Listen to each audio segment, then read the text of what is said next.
बिस्मिल्लाहिर्रहमानिर्रहीम। आप सबको अस्सलाम वालेकुम। आज जिस फ्रेग्रेंस के बारे में हम बात करेंगे उसका नाम है number 11 super amber from the house of Thomas कोस्माला।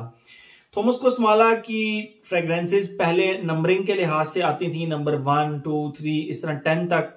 फिर ये इनकी 2022 की बेसिकली रिलीज है, रिसेंट रिलीज ही आप इनको कह सकते हैं। और मतलब इस 1 to 11 सीरीज की लास्ट आप कह लें, ठीक है। पहले 1 to 10 थी, अब ये 11th जो है ये रिसेंट आई है इनकी। और इसकी प्राइस लगभग 30, 28, 29, 28, 27 इसके लगभग आपको ये आराम से मिल सकती है। वकास अहमद से मैंने परचेज की, मैं आप लोगों को बता, तो मुझे बेसिकली पार्शल मिल रहा था, अच्छी प्राइस के अंदर मिल रहा था, तो मैंने इसका पार्शल उठा लिया। मैं पहले आप लोगों को इसकी बॉटल शॉटल दिखाता हूँ, प्रेजेंटेशन दिखाऊं, तो फिर मजीद इसके बारे में हम बात करते हैं। ये इसकी बॉटल है। जिस तरह थॉमस कोस्माला की सारी बॉटल्स होती हैं टिपिकल वाइट ट्रांसपेरेंट बॉटल्स और ये ब्लैक कैप्स इनका ऊपर, तो उसी तरह ये भी है। ये आप देख सकते हैं, इसके सामने वाइट स्टिकर लगा हुआ है, थॉमस कोस्माला ब्रांड का नाम, नंबर 11 सुपर एम्बर उद परफ्यूम और 100 ml की कंसेंट्रेशन है इसकी, ठीक है। तो ये तो होगी इसकी टोटल प्रेजेंटेशन। सारी की सारी इनका व्हाइट कलर का गत्ते का सिंपल सा बॉक्स आता है। इनकी सारी की सारी बॉटल्स इसी तरह होती हैं, ठीक है। जिस तरह अब ये इनकी नंबर 1 थी, नंबर 1 ये आप देख सकते हैं, टॉनिक ब्लॉ, इसके यहाँ पे नंबर 1 लिखा हुआ है, ठीक है। इसी तरह ये नंबर 11 है, ठीक है। मैं आप लोगों को मजीद भी दिखाता हूं। ये इसका कैप जो है, इसके ब्लैक कलर का कैप है, मेटालिक, इसके ऊपर ये टीके परफ्यूम एस्टैब्लिश इन 2014 और बहुत ही हैवी मेटालिक सा कैप है। बाकी सिल्वर स्पेयर होता है इसका, ये आप देख सकते हैं। स्पेयर के ऊपर कोई ब्रांड नेम वगैरह नहीं लिखा हुआ, बाकी सिंपल इनकी इस तरह की बॉटल होती है। बात करते हैं हम इसकी खुशबू के बारे में। मैं आप लोगों को इसकी खुशबू डिफाइन करता हूं। अगर आपको पसंद आती है, फुल बॉटल लेना चाहते हैं, वकास अहमद से ले सकते हैं। अदरवाइज अगर इसका आप डीकेंट भी लेना चाहते हैं तो भी वकास अहमद से आप ले सकते हैं, आपको इसका डीकेंट मिल जाएगा, ठीक है। बहरहाल इसकी फुल 100 ml की कमर्शियल की जो प्राइस है वो 30,000, 29, 28, 27 इसके अराउंड आपको मिल जाएगी। आप वकास अहमद से बहरहाल इसकी प्राइस पता भी कर सकते हैं। डेली बेसिस पे रेट्स फ्लक्चुएट होते हैं, तो इसीलिए मैं कहता हूं कि आपको इस प्राइस रेंज के अंदर मिल जाएगी। आप वकास अहमद से पता भी कर सकते हैं। ओके, ये तो हो गई इसकी प्राइस के बारे में। अब हम बात करते हैं इसकी फ्रेग्रेंस के बारे में। तो मुझे इसकी फ्रेग्रेंस थोड़ी सी लीनियर लगी, लेकिन लीनियर होने के बावजूद ये एक अच्छी खुशबू है, आप इससे तंग नहीं आते। तो ऐसे लोग जो चाहते हैं ना कि हमारे परफ्यूम में शिफ्ट आए, फर्स्ट फेज हमें प्रॉपर फील हो, फिर सेकंड फेज प्रॉपर फील हो, फिर थर्ड फेज, तो उस तरह नहीं है। इसके बहुत ज्यादा शिफ्ट्स नहीं है, ये लिटरली थोड़ी सी लीनियर ही लगी मुझे, ठीक है। तो जैसे ही आप इसको लगाते हैं, इसके स्टार्ट में आपको इस तरह खुशबू आएगी जिस तरह हम कभी कभी फ्रेंड्स जाते हैं तो बॉन फायर करते हैं, या हमारे पाकिस्तान में इस तरह के ट्रेंड्स भी हैं कि लकड़ियां इकट्ठी करके ना उनको आग लगा के उसके गिर्द बैठते हैं, तो वही बॉन फायर उसी को कहते हैं। खैर, तो वो जब आप इस तरह लकड़ियां इकट्ठे करके उनको आग लगाएं, तो कुछ लकड़ियां उनमें ऐसी भी होती हैं जो शीरे वाली होती हैं, यानी जब उनको आग लग रही होती है तो उनके अंदर से ना एक शीरा सा निकल रहा होता है जिसकी खुशबू बहुत स्वीट सी होती है, ठीक है। बहुत स्वीट सी खुशबू होती है उस शीरे की। तो उस शीरे को मजीद स्वीट कर लें, स्वीट, और उसके अंदर आप थोड़ा सा स्मोक की खुशबू भी ऐड कर लें, और उसके अंदर थोड़ा सा पाउडरी स्वीट भी ऐड कर लें। That's it.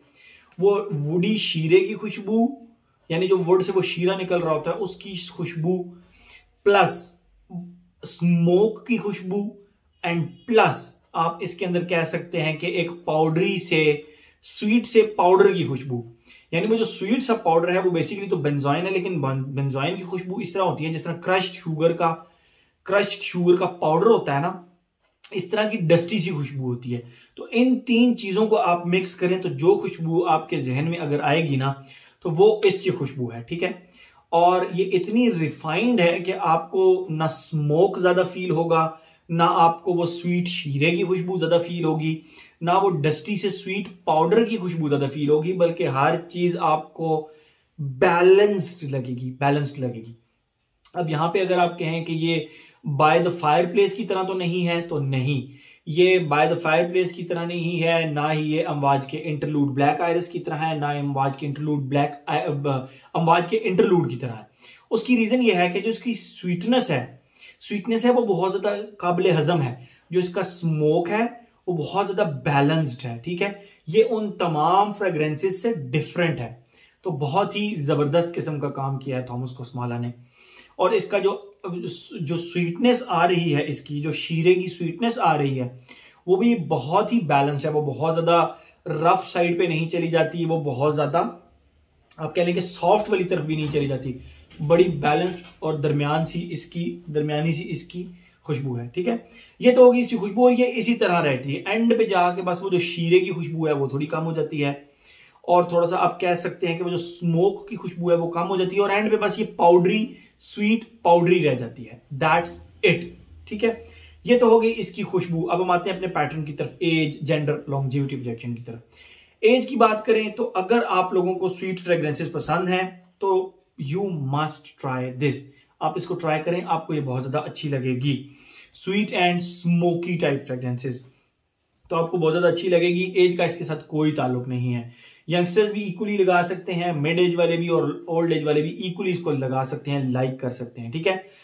तो एज का प्रॉब्लम नहीं है। जेंडर की बात करें, मैं यहाँ पे फिर कहना चाहूंगा कि ये मुझे एक यूनिसेक्स फ्रेग्रेंस लगी। यस, दो कि ये स्मोकी भी है, ये स्वीट शीरे की जो एक खुशबू है, वुड की जो शीरे की खुशबू आ रही होती है वो भी है, but for me it's a unisex fragrance. जितना ये लेडीज लगा सकती हैं उतना ही जेंट्स भी लगा सकते हैं। मतलब अगर ये किसी लेडी ने लगाई हो तो मुझे बिल्कुल भी बुरा नहीं लगेगा, ठीक है। एज हो गया, जेंडर हो गया, लॉन्जेविटी, प्रोजेक्शन। मुझे इस फ्रेग्रेंस की लॉन्जेविटी बहुत ही अच्छी मिली। मतलब आप इसको 8+ आवर्स इजीली कह सकते हैं, 8+ आवर्स। और मैं समझता हूं कि 8 आवर्स एक फ्रेग्रेंस की अगर लॉन्जेविटी है तो वो बहुत अच्छी लॉन्जेविटी कंसीडर होती है, ठीक है। और प्रोजेक्शन की अगर हम बात करें तो 2.5 से 3 घंटे इसने प्रोजेक्ट किया, बल्कि मुझ पे तो इसने ज्यादा भी किया।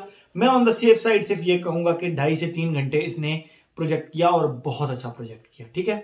एक आर्म लेंथ से ज्यादा प्रोजेक्ट किया। एज हो गया, जेंडर हो गया, लॉन्जेविटी, प्रोजेक्शन। वेदर और ओकेजन की बात करें, मैंने इसको ऑफिस में भी लगाया है, मुझे कोई प्रॉब्लम नहीं हुई। आप इसको हर ऐसे ओकेजन पे जहां पे आप स्वीट फ्रेग्रेंसेस को लगाना पसंद करते हैं आप इसको लगा सकते हैं। आई डोंट थिंक सो कि किसी पार्टी के अंदर लगा कर जा सकते हैं, बट आप इसको जरूर किसी की मेहंदी पर जरूर लगा कर जा सकते हैं। अगर किसी दोस्त की मेहंदी वगैरह है आप उस पर इसको लगा कर जा सकते हैं। इट विल शाइन, करीब करीब के लोग आपको नोटिस करेंगे, ठीक है।